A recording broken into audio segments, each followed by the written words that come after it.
Oke, silakan. Saya mau tanya yang titik P dengan Q. Sebenarnya itu apa itu, Pak? P dan Q yang di sini ya? Iya, Pak, yang di teorema. Ini dulu. Jangan dulu ke situ. Yang ini dulu, continuity atau point dulu. Atau Oh, kekontinuan iya. pada suatu titik. Ada yang mau ditanyakan dari sini, ya, dari continuity atau point setidaknya sampai sini ya, two variables. Kalian paham jika? Kalian paham, Ji? Iya.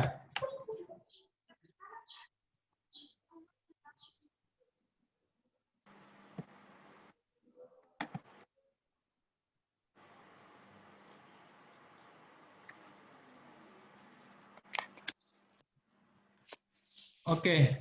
Baik, saya akan tanya Pak Dedi. Coba Syarif Hidayat. Syarif, tolong. Iya, Pak.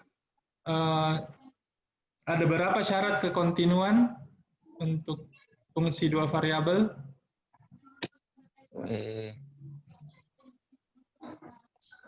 Lupa, Pak. Yang pertama, memiliki limit. Lupa berapa, Pak? Yang pertama, ya. Jadi pertama ini, memiliki limit. Ini sudah menunjukkan ya bahwa tidak semua dari kalian itu memahami bagian yang ini. Coba Aulia Syahnur, ada berapa syarat agar fungsi dua variabel itu kontinu di suatu titik? Ada berapa? 1, Pak. 1. Nah, ini juga sudah menunjukkan bahwa ya ya oke. Apa itu syarat yang satu-satunya itu apa? Harus kontinu di semua titik. Oke. Ya, saya sudah dapat gambaran. Oke, saya sudah dapat gambaran. Baik, saya akan jelaskan dulu ya sebelum kita membahas permasalahan yang diajukan oleh Farhan. Kekontinuan di suatu titik ya. Nah, adik-adik sekalian, kekontinuan itu berkenaan dengan di mana dia kontinu. Kenapa di sini ada kata selanjutnya yakni setelah kata kekontinuan diikuti oleh di suatu titik. Karena kekontinuan itu berkenaan juga dengan posisi atau lokasi di mana dia kontinu. Nah, contoh.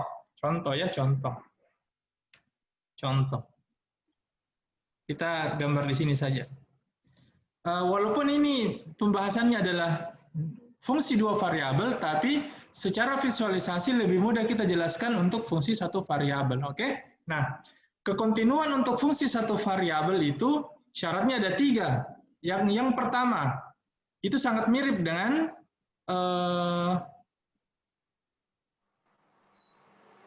syarat kekontinuan untuk fungsi dua variabel. Yang pertama, F harus mempunyai nilai di A, B, atau fungsinya harus terdefinisi di A, B. Atau adik-adik sekalian, secara sederhana, F A, B itu harus berupa suatu bilangan real ya, adalah suatu bilangan real. Ya? Paham? Iya, Pak. Paham. Ya, Pak. Paham ya? Paham ya? Nah, itu yang dimaksud dengan F mempunyai nilai atau dia terdefinisi pada bilangan real. Nah, adik-adik sekalian, di fungsi satu variabel, jadi ini adalah sumbu X, ini adalah sumbu Y. Kalau misalnya terdapat grafik fungsi seperti ini, lalu dia dia lubang di sini ya, lalu ini adalah C misalnya ya, ini titik C. Nah, semua misalkan di sini A ini terdefinisi, A itu pasangannya FA ya, ada ya. Ada nilainya ya. Misalkan dia di sini B. Nah, B itu juga punya pasangan, yakni F, B. Berarti F mempunyai nilai di A dan F mempunyai nilai di B. Paham ya? Nah, kalau di dua variabel, tentunya domainnya bukan sebatas satu satu unit bilangan saja. Misalkan ini kan kalau satu variabel cuma absis, tapi kalau di dua variabel, misalkan f a, b, misalkan, atau kita bisa ganti dengan bilangan f2,3 sama dengan 11. Nah, berarti ada di sekalian, f itu punya nilai atau terdefinisi pada titik 2,3. Ya? Paham ya? Paham? Ya, F itu terdefinisi karena dia mempunyai atau berpasangan dengan suatu bilangan real, yakni 11. Nah, di sini C itu dia tidak punya pasangan, artinya dia kita tidak tahu bilangan apa yang menjadi pasangan dari C, ya. Nah, kalau begitu dia tidak kontinu, adik-adik sekalian, dia tidak kontinu. Nah, berdasarkan visualisasi pada gambar, ini kan juga terpotong tuh. Kontinu itu berarti dia smooth ya, smooth tanpa ya tidak ada dibilang putus di tengah jalan atau dia kontinu. Paham? Nah, berarti ini F itu kontinu di A, kontinu di B, kontinu di titik lain, tapi dia tidak kontinu di C. Paham? Nah, oleh karena itu kekontinuan itu biasanya memang diiringi dengan kekontinuan di suatu titik ya. Artinya di A, di mana dia kontinu, di mana dia tidak kontinu, begitu. Dan posisinya itu berada di domain. Jadi ini F kontinu di, misalkan ini pasangannya A3 ya, misalkan. Anda mengatakan bahwa F itu kontinu di 3, itu salah ya. Tapi F itu kontinu di A. Misalkan C, bukan C, misalkan B pasangannya adalah 4 ya, FB maksudnya, ya FB itu sama dengan 4. Anda katakan F itu kontinu di 4, salah ya, tapi F kontinu di B. Jadi kontinu di itu adalah domain, ya domain fungsi. Oke, paham? Yang kedua, F harus mempunyai limit di A, B. Nah, kalau di fungsi satu variabel, F harus mempunyai limit di A, misalkan ya, karena dia cuma satu saja, absis saja. Nah, ya kita bisa hapus yang ini ya, atau langsung saja clear all drawings. Ya. Nah, yang dimaksud dengan F mempunyai limit di A, B, atau F mempunyai limit di A untuk fungsi satu variabel. Nah, berarti adik-adik sekalian, kalau ada kasus yang seperti ini, ya, nah, dia di sini terputus, lalu nyambung lagi. Misalkan ini adalah C, ya, C, ini adalah F, C, misalnya di sini, tapi di sorry. Nanti ini lagi ambigu lagi kalau saya tulis di situ. Nah, tapi adik-adik sekalian, ya di sini yang FC, di sini yang FC, oke. Kalau di sini kosong, tapi dia adalah misalkan suatu nilai ya, misalkan dia adalah P misalnya ya, P. Nah, adik-adik sekalian, perhatikan syarat yang kedua itu dia harus punya limit di A, B ya, di A, B. Nah, kalau di fungsi satu variabel kita misalkan syarat yang keduanya itu, dan memang seperti itu aturannya, F itu harus mempunyai limit di kalau yang ini di C ya. Nah, perhatikan kalau dia X mendekati C dari kiri, maka dia mendekati P, oke? Kalau X-nya mendekati C dari kanan, maka dia mendekati apa? FC, ya. Tapi adik sekalian perhatikan, P itu tidak sama dengan FC. P di sini, C di sini, FC di sini, ya kan? Artinya limit kiri tidak sama dengan limit kanan. Kalau demikian, maka dia tidak kontinu. Dia kontinu kalau dia punya limit di C, ya. Paham?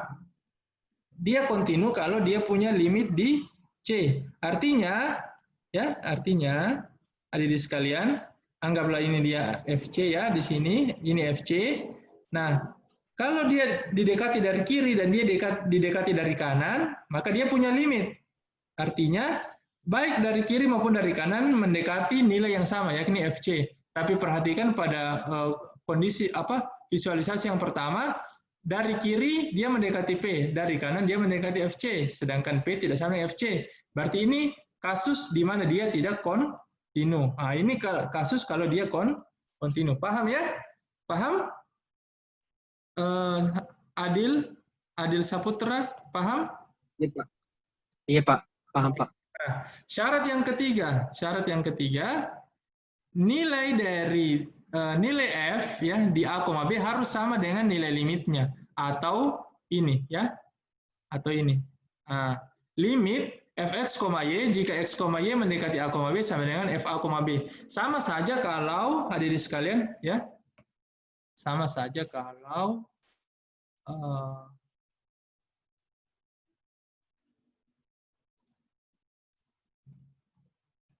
sama saja kalau di satu variabel, kalau dia kontinu di C, maka harus seperti ini. Harus seperti ini, tidak boleh tidak ya. Nah, harus kalau dia di sini C, maka dia di sini harus FC, tidak boleh FA atau FB. Kenapa? Karena kalau dia kasusnya seperti ini, adik-adik sekalian, ya. Di sini lubang, di sini C, tapi C itu memang terdefinisi, memang dia punya nilai, memang dia memenuhi syarat pertama, tapi dia nilainya di sini. Ini adalah FC. Nah, anggaplah ini adalah FD, yang lubang ini, tapi FD itu tidak punya pasangan, ya. Nah, kalau didekati dari kiri, maka limitnya adalah FD, ya. Limit X mendekati C dari kiri pada Fx itu adalah FD, ya. Paham ya? Demikian juga dengan kalau dia didekati dari kanan. FD, ya. Dari kiri maupun dari kanan itu semua mendekati FD, bukan FC. Maka dia tidak kontinu di C. Paham ya? Paham ya? Paham? Reski Andini paham? Iya, paham, Pak. Oke, bagus.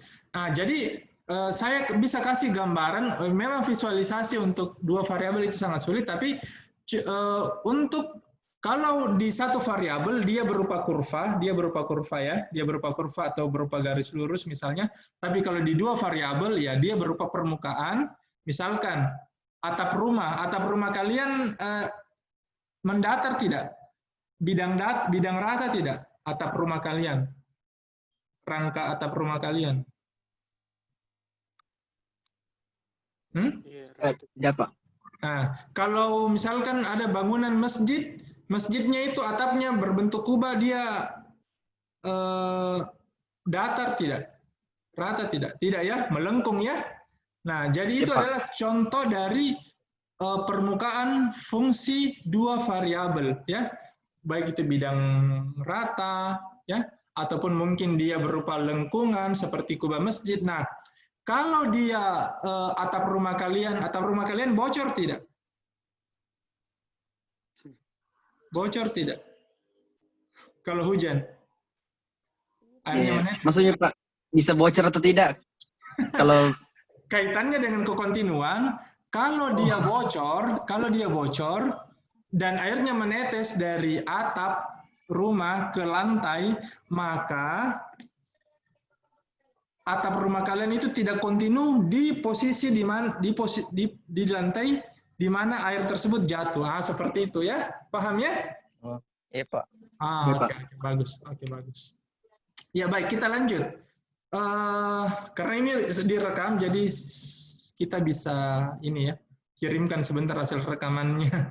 Baik, kita lanjut.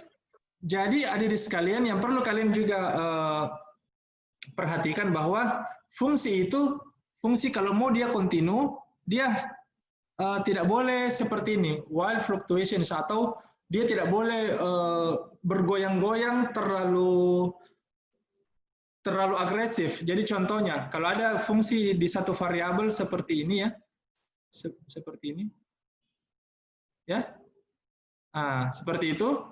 Lalu misalkan ini C, ya ini C. Nah, adik-adik sekalian dapat misalkan pasangannya adalah FC tentunya ya, FC. Tapi adik-adik sekalian, pada saat X mendekati C baik dari kiri maupun dari kanan, ya, demikian juga dengan fungsi. Nah, fungsi itu tidak jelas dia mendekati yang mana. Kenapa? Karena terjadi yang namanya apa ya? Osilasi, istilahnya ya, osilasi atau keadaan yang terlalu banyak goyangan di situ. Jadi tidak jelas dia mendekati FC kah atau dia mendekati misalkan di sini adalah FA, misalkan dia juga di sini yang di bagian bawah adalah FB, seperti itu. Jadi dia tidak jelas F apa yang dia dekati. Nah, begitu ya. Itu namanya wild fluctuation. Kalau yang no jam itu tadi no jam. Kalau kalian berada di atap rumah, lalu kalian lompat, ya, maka karena adanya genteng yang bocor, ada bocor, jadi kalian lompati yang bocor itu, berarti kalian melompat. Nah, syarat untuk dia kontinu, dia tidak boleh ada lompatan, ya, seperti itu. Untuk unbounded behavior, ada yang bisa jelaskan? Unbounded behavior. Unbounded itu dia tidak terbatas. Tidak terbatas. Boleh juga dikatakan dia dia tidak terhingga ya. Nah, fungsi yang kontinu juga mesti tidak boleh unbounded ya, tidak boleh unbounded. Seperti itu. Nah, kita lanjut. Untuk teorema B kita bisa skip ya. Semoga materi-materi selanjutnya tidak membutuhkan materi yang B. Kalaupun ada, kalian bisa baca ulang yang ini. Baik, kita jelaskan kekontinuan di suatu himpunan on a set. Tadi kan kekontinuan di suatu titik, sekarang kekontinuan di suatu himpunan, ya. Nah, himpunan yang dimaksud itu ada di sekalian dia untuk fungsi dua variabel, tentunya dia berada di bidang X, Y, ya. Dia berada di bidang X, Y. Jadi ada di sekalian himpunan yang dimaksud berada di bidang X, Y, ya. Ini saya gambar di ini saja, seperti ini saja ya.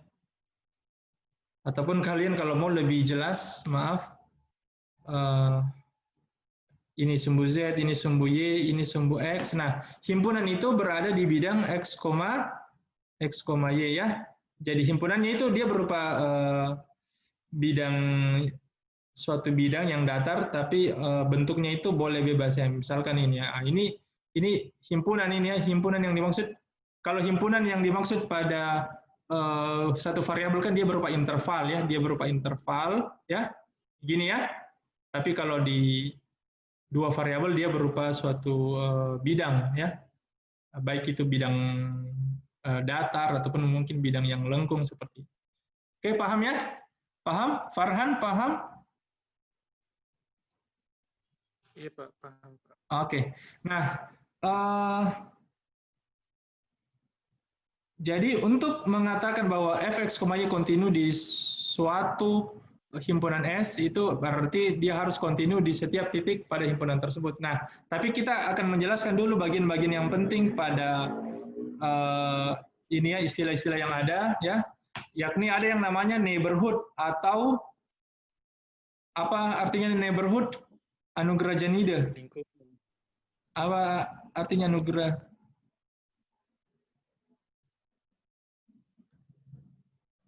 Aleta. Apa artinya? Ya, artinya adalah persekitaran, ya, atau lingkungan. Nah, setiap lingkungan adik-adik sekalian, setiap lingkungan itu punya jari-jari. Setiap lingkungan punya jari-jari. Dan lingkungan itu bentuknya adalah yang seperti ini. Perhatikan gambar ini. Perhatikan ini gambar yang ini, ya. Nah, ini namanya lingkungannya P. Dan setiap lingkungan punya jari-jari, berarti lingkungan itu hampir sama dengan lingkaran, ya. Nah, adik-adik sekalian, yang dimaksud dengan lingkungannya P adalah himpunan semua titik-titik Q yang memenuhi jarak antara Q dan P itu kurang dari jari-jari. Artinya, adik sekalian, titik Q itu harus berada di lingkaran dengan jari-jari delta. Paham? Paham? Jadi ini Q, ini Q, ini Q, ini Q, ini Q, semuanya Q, dan semuanya merupakan persekitaran dari P. Jadi kalau dibilang persekitaran dari P, P yang menjadi titik pusat. Paham? A2, paham? Iya, Pak.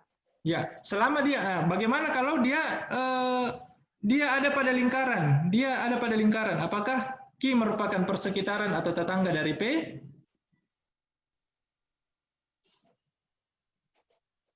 Masih persekitaran, Pak. Jawabannya tidak. Kenapa? Karena Q dikurang P itu sama dengan delta. Sedangkan yang ada pada materi harus kurang dari delta. Kalau dia ada pada lingkaran, maka Q, selisih jarak antara Q dan P itu adalah delta, toh, karena kan delta jari-jari. Paham? Paham, Pak.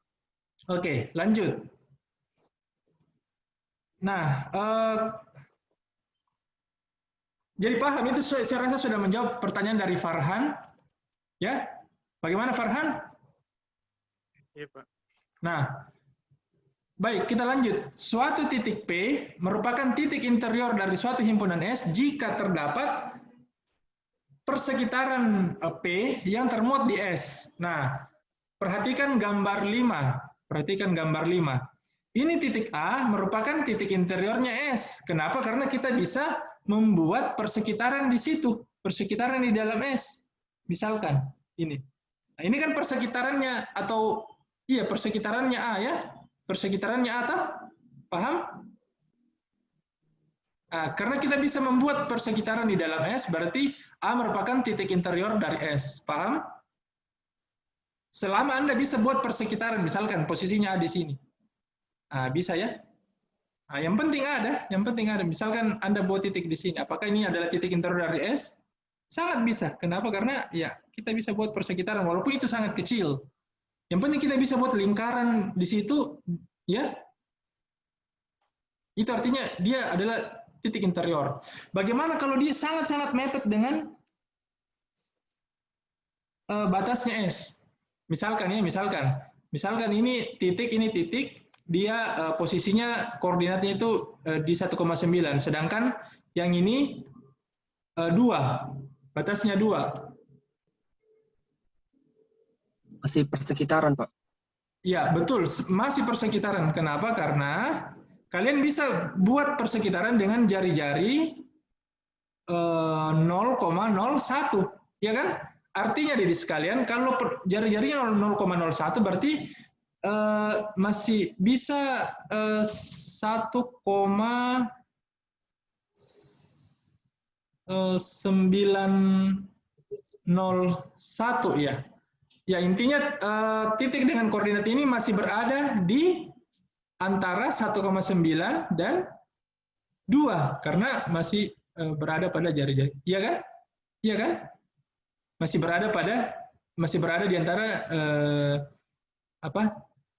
dua titik dengan jari-jari ini, tah? Ya kan? Masih bisa tuh. Yang penting, walaupun dia sangat-sangat mepet, itu masih sangat bisa, walaupun jari-jarinya itu sangat-sangat kecil. Seperti itu, ya. Nah, jadi walaupun dia sangat mepet di perbatasan, dia juga merupakan titik interior. Nah, bagaimana kalau dia berada di batas, ya? P is a boundary point pada S jika setiap persekitaran dari P itu memuat titik-titik yang berada di S dan memuat titik-titik yang berada di luar S. Nah, jadi titik B itu merupakan titik boundary atau batas, karena kalau kita buat persekitaran, walaupun sangat kecil, pasti di persekitaran itu ada titik-titik yang berada di dalam S dan ada yang di luar S. Nah, berarti dia itu adalah titik batas. Oke? Selanjutnya, A itu adalah titik interior, B itu adalah titik batas. Nah, sekarang open, himpunan terbuka. A set is open ya, jika semua titik-titiknya itu merupakan titik interior. Paham? Jadi adik-adik sekalian, kalau ada himpunan yang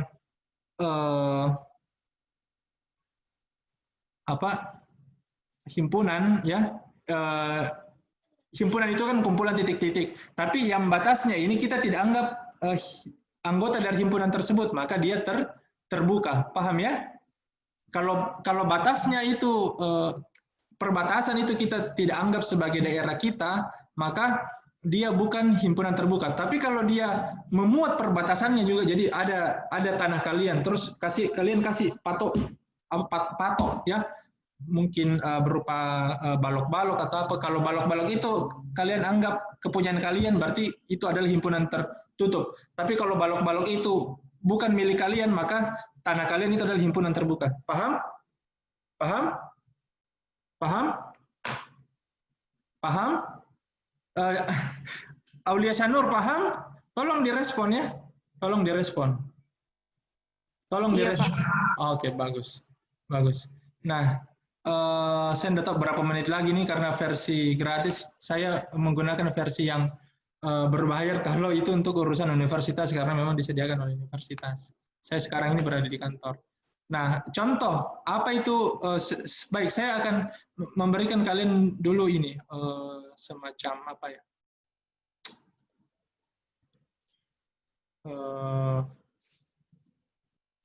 Tunggu, saya akan share screen lagi ya.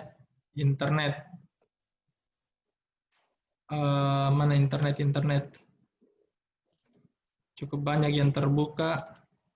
Ya.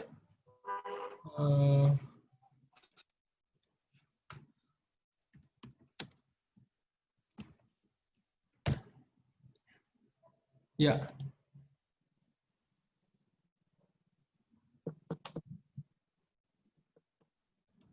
Ya. Oke, kita perbesar dulu. Nah, adik-adik sekalian, ini adalah salah satu pembatas antara Belanda dan Belgia ya.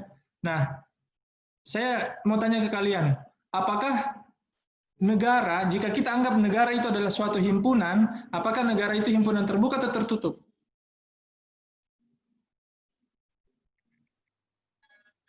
Terbuka. Siapa yang menjawab itu? Terbuka, Alasannya? Alasannya?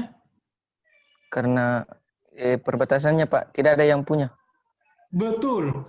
Kenapa? Karena adik-adik sekalian, kalau kalian anggap ini kan perbatasannya ya. Ini perbatasannya. Kalau kalian anggap ini adalah Belgia, maka tentunya apa ya? Artinya kan kalau kita ada di perbatasan, kita tidak bisa mengklaim, kalau kita betul-betul berada tepat di perbatasan, kita tidak bisa mengklaim bahwa saya ada di Belanda, ada di Belgia. Ya, paham ya? Jadi dia perbatasan itu bukan miliknya Belgia dan juga bukan miliknya Belanda ya. Jadi perbatasan itu netral ya. Maka dia adalah himpunan terbuka. Oke, baik. Saya rasa adik sekalian mungkin karena ini sisa 4 menit lagi, ada yang mau kalian tanyakan? Ada yang mau kalian tanyakan? Bagaimana? Sudah jelas? Iya. Yang mana yang kalian sukai? Secara langsung begini atau saya kasihkan video? Sama saja. Jadi, yang penting bisa direkam, bisa di-share. Ya, siapa yang mau berbicara?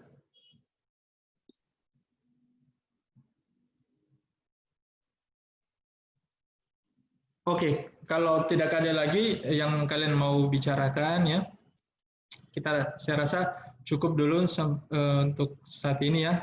Ada 11 orang dari 12 yang saya tadi hitung, semoga saya tidak salah hitung. Tolong Farhan identifikasi siapa yang tidak hadir ya.